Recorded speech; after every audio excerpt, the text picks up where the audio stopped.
Mga sundalong hindi sumunod sa utos kaya nabago ang history. Ang chain of command at pagsunod sa mga utos ay napakahalaga para manalo ang militar. Ngunit ang kasaysayan ng militar ay puno pa rin ng mga taong sumusuway sa utos. At ang mga dahilan kung bakit sumusuway sa utos sa mga militar ay merong iba't ibang kadahilanan. Isa na nga rito ay yung kanilang sariling paniniwala. O di naman kaya naduduwag sila kaya ayaw nilang sumunod sa mga utos. At bagamat court martial lang ang ipapataw sa mga sundalong sumusuway sa utos, ay hindi pa rin po ito pwede. Pero bakit? Sapagkat dahil sa pagsuway nila, nagbabago ang takbo ng kasaysayan. Pero meron din namang mga pangyayari ng pagsuway sa mga utos ay nagresulta ng kapayapaan at magandang kasaysayan. Kaya naman sa video natin ngayon, usapan natin ang mga sundalong hindi sumunod sa utos kaya nagbago ang history. This is Arvin Polo TV. Please subscribe for more video updates. Kaya naman simulan na natin. Number 10. Stanislav Petrov. Mahigit 2 dekada nang makalipas matapos iwasan ng submarine officer na si Vasily Arkhipov ang nuclear war ng Cuban Missiles Crisis. At kasama niya rin dito ang isang opisyal ng Soviet na si Lieutenant Colonel Stanislav Petrov. At nagpasya nga silang wag i-launch ang gagawin nilang pag-atake dahil maaari itong mag-trigger ng nuclear exchange o palitan ng pampasabog. Noong Setyembre 26, 1983, si Petrov ay nakaistasyon sa Serpukhov 15 bunker malapit sa Moscow na bahagi ng Soviet Air Defense Forces. At noong araw na yun nakita ng early warning system ang parang isang paparating na American Intercontinental Ballistic Missiles. At sa uli nagpa siya si Petrov at ang kanyang mga tauhan na ito'y isang false alarm. Gayunpaman gumawa ng investigasyon si Petrov at nalaman nilang nag-trigger sa early warning system hindi naman pala missiles kundi ito lang ay malfunction. At dahil sa kabayanihang ginawa niya, naiwas ni Petrov ang madamay ang daan-daang milyon o di naman kaya daang-daang bilyon na mga tao mula sa pagkamatay. At noong 2004, bilang pagkilala sa kanyang tagumpay, si Petrov ay binigyan ng World Citizen Award ng Association of World Citizens na nakabase sa may San Francisco na may kasamang $1,000 na premyo. Ito pa nga yung mga sinabi ni Petrov, "I was simply doing my job and I did it well." Tama nga naman, dahil kung naniwala siya sa may false alarm ay titira sila ng mga missiles sa Amerika. At ang resulta nito syempre magbabawian at bilyong-bilyong tao ang madadamay. Number 9. Vasily Arkhipov. Sa loob ng 13 araw noong October 1962, na kinilala pa nga bilang Cuban Missiles Crisis, ay ito ang taon na halos hindi maiwasan ng US at Soviet Union ng isang digmaang nuklear na wawasak sa buong mundo. Bagamat matagumpay nang nag-usap ang dalawang pangulo ng bansa na sila John F. Kennedy at Premier Nikita Khrushchev, ay tila hindi ito magiging sapat dahil tila mangyayari pa rin ng isang malagim na digmaan. Dahil ito sa isang confused Soviet submarine captain. Ang Soviet submarine B-59 na nakaistasyon noon sa Caribbean ay nilagyan nila ng torpedo nuclear missile na may kaparehong lakas sa bombang pinasabog noon sa Hiroshima.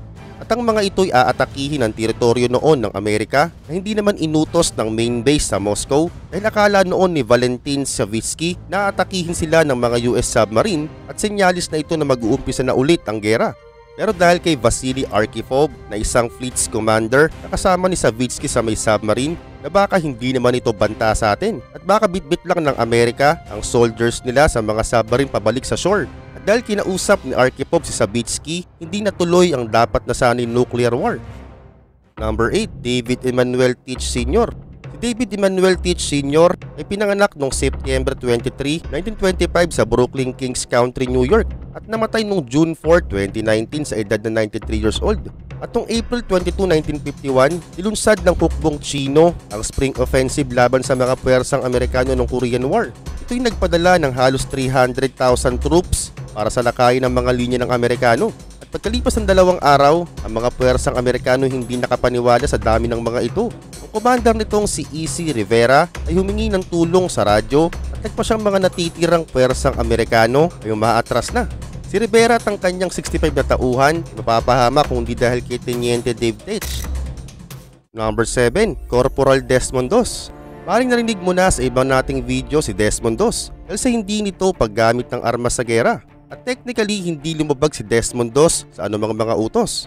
Isa siya sa higit 72,000 individual na nakisapi sa mga labanan pero kailanman hindi siya gumamit ng mga armas dahil nga sa kanyang konsensyang makasakit ng iba. Pero nang bombahin ng mga Hapones ang Pearl Harbor, si Doss ay binigyan ng draft deferment o hindi pagsali sa laban. Pero mas pinili niyang sumali bilang isang objector o hindi siya magdadala ng armas bilang paglilingkod sa kanyang bansa. At dahil ayaw niyang kumitil ng buhay dahil sa kanyang relihiyon, naging combat medic siya para sa may 77 Infantry at dito wala pa rin siyang kahit anumang armas o baril. Gayunpaman, ang ipadala si Dos para lumaban, dito niya na nga nakuha ang respeto ng kanyang mga kapwa sundalo. Nakakuha siya ng Bronze Star para sa kanyang kabayanihan sa Leyte at kinilala pa nga siya bilang pagliligtas niya sa mga buhay sa humigit kumulang 75 na mga sugatang sundalo sa ilalim ng kanilang digmaan sa may Okinawa. Nakatanggap din si Dos ng Medal of Honor para dito. Number 6, Lieutenant Diver Derrick. Ang 248 Batalyon ng Australian 9th Infantry Division ay ang pinakapinag-usapan na unit sa Australia na nagsilbi noong World War II.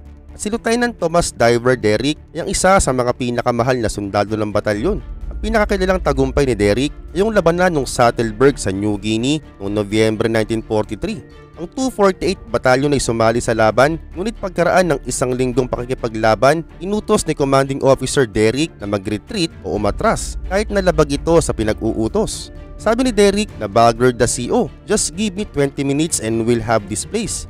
At makalipas lang ang sandaling panahon, pinangunahan ni Derrick ang pagpaslang sa mga nakaposisyong Japanese sa taas ng bundok habang ito'y kinokovera ng kanyang mga squadmate. Pagkatapos pa ng ilang minuto, na-clear na nga ni Derrick ang halos 10 Hapon na nakapwesto sa mga lugar dahil sa ginawa niya na ipanalo niya ang labanan.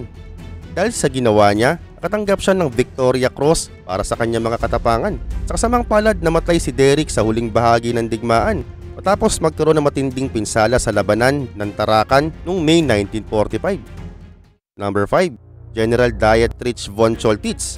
Na matagumpay na nilusob ng mga puwersang Allied ang hilagang France na tinawag nilang The Day ay saka naman inutos ni Hitler sa kanyang mga tauhan na sunugin na ang karamihan sa mga lungsod para hindi na ito masakop pa ng kanilang mga kaaway. Kabilang dito ang pagsira sa mga tulay, mahalagang pasilidad at maging mga iconic na gusali ng Paris gaya ng Notre Dame Cathedral at Arc de Triomphe. At ang commander ng unang hukbong Aleman na si General Dietrich von Choltitz ay tumangging sumunod. Sa kanyang memoir noong 1951, sinabi ni von Choltitz na naramdaman niyang mga utos na ito ni Hitler ay walang mga dulot o walang halaga. At saad pa niya ang kanyang leader na si Hitler ay tila may sakit na sa utak nung inuutos yun, kaya hindi siya sumunod. Kaya naman na nangyari, ang ilang taga-Masid sa France, ipinilabas na lamang na si Choltitz ay kulang lamang sa mga tao para isagawa ang mga utos ni Hitler. Sinubukan din niyang ibahin na lang ang sitwasyon para hindi gawin ang mga utos. Number 4, Albert Speer. Noong March 1945, nakuha ng mga Allies ang huling tulay sa Rhine River at ito ang daanan noon pagpapasok sa Germany. Sa puntong ito naglabas si Hitler ng isang utos na mas madala kaysa sa kanyang mga pinag-utos noong 1944 na sirain ng Paris. Ang utos na ito ay ang pag-demolish sa teritoryo ng Reich na mas kilala bilang Nero Decree na pinagawa ni Hitler. Kabilang sa utos na ito ay ang pagwasak ng lahat ng Germany's industry at infrastructure para hindi na ito mapasailalim pa ng Allied forces. At ang utos na ito inutos kay Germany's Armaments Minister na si Albert Speer. At si Speer po ay kaibigan din ni Hitler. Naisip ni Speer na sobrang laking impact nito sa Germany citizen. At naisip din ni Speer na baka balo na si Hitler kaya niya ito inuutos. Ganoon din ang inisip ni von Choltitz nung una. Yun pa man, pinagawa pa rin ni Speer sa kanyang mga sundalo ang utos. Pero may kasama itong encrypted orders para madelay ang pinag-utos ni Hitler. At hindi nagtagal, ang Nero Decree ay hindi natuloy. At pagkatapos ng digmaan, si Speer, isa sa pinakamataas na miyembro na namumuno sa Aleman na nakaligtas sa digmaan, ay nagtangkang ipromote ang kanyang sarili bilang isang taong nanindigan laban kay Hitler. Number 3, Artillery Commander Raoul Borube. Ang World War I ay responsable para sa mga maraming makabagong teknolohiya at ang isa sa pinakamahalaga ay yung malawakang paggamit ng machine gun. Ginamit ang mga machine gun ng mga hukbo para itarget ang malalaking bilang ng mga sundalo na kaaway mula sa malayo. Ang mga machine gun ay ginagamit ng mga hukbo para maging bagong taktika sa laban. At nang magsimula ang isang bayonet assault o paggamit ng mga kutsilyo ng Marso Agis laban sa mga kaaway ng mga panahong yun, isa ka naman gumamit ng machine gun ng kanilang kalaban. Dahil sa lugi na mga kasamahan ni Colonel Borube, dahil sa gamit na machine gun ng mga kalaban, isinabihan ni Revehak si Borube na barilin niya ang mga sundalo niya para sumunod. Pero hindi rito sumunod si Colonel Borube. Kaya naman nagbaba ng court martial si Revehak laban kay Borube at ang ilang mga sundalo para maging example ito sa iba. Napakalupit, no? At At ang insidenteng ito'y kalaunan ginawang nobela ni Homprecob. Ginawa ring pelikula ni Stanley Kubrick na merong pamagat na Paths of Glory. Number 2, Indian Soldier. Noong 1857, kontrolado na ng British East India Company ang India sa ilalim ng malupit na pamumuno. Noong January, noong taon na rin na yon, ang mga tensyon ay sa wakas umabot sa punto na ang mga Indian political leads ay nagpaplano ng isang pag-aalsa. Ang kaganapang nagbunsod sa pag-aalsa ay nagmula sa 90 sepoys Indian infantrymen na naglilingkod sa ilalim ng British 3rd Bengal Light Cavalry Regiment. At sa mga oras na yun dahil sa kanilang pag-aalsa, gumamit sila ng mga British Enfield rifles na sinasabing pinahiran pa nga nila ito ng pinaghalong taba ng baka at baboy. At para maikarga nila ang mga rifle, kinailangan ng mga sundalo na puniti ng papel na bumabalot sa mga cartridge gamit ng kanilang mga ngipin. At sa uli, natalo ng British ang Indian Mutiny at nakuha na nga nito ang direktang kontrol sa India. Number 1, General Dan Sickless. Bagamat ang mga commander ay sumusuway sa mga utos para sa mga practical na dahilan, kasama si General Daniel Sickless sa labanan ng Gettysburg at ang kanyang dahilan ay talaga namang pinag-uusapan. Si Sickless ay isang politiko ng Tammany Hall na may mga ambisyong maging presidente. Ang mga ito'y nabaliwala nang kitilin nito ang buhay ng kalaguyo ng kanyang asawa. Nang sumiklab ang Civil War ng Amerika noong 1861, nagtaas si Sickless ng isang brigada kasamang kanyang sarili bilang commander nito. At dito umaasa nga siyang mapaganda ang kanyang reputasyon.